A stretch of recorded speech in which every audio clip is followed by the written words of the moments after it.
deyirəm iti olanlar mənə yaxşı başa düşər. İtə bitkə çörək ver. Həmişə sənin yanında olar, həmişə vəfalı olar. Yəni o bir balaca çörəyin xətrinə sənin qapında həmişə durar, səni qoruyar. Özgədən, yaddan, dostdan, düşməndən. Hər kəs səni qoruyar da yəni. O itin vəfası insanda yoxdur. Sən mən də görsən nə baxır? Hə.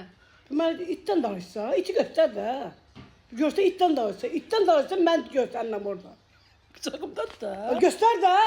Heç qızı qız, mən görsəmlə bax orada. Sən mənim bir söz demə ya. Sən mənlə duraq burada itdən danışıram da. Mənim fikrim yox, oturmuşam o televizora baxıram. İtdən danışım, mən də göstərib görünürəm orada. Deyirlər duraq burada, mən itdən danışıram. Nə daxili var axı? Nə daxili var axı? Təbii sən. İtin vəfasında. Sən itdən danışsan vəfasın. Mən də sənin yanında belə qamışım, mal baxıram sənə. Duraq burada, mən itdən danışıram. Mənim sənə fikrim yoxdur axı. Mən bir söz demədim axı. Nə səfi qızı səfi ya. İtin vəfası başqa İtin bir şeydir. başqa bir şeydir, itə. Yazıq itə bax sakit necə qalır.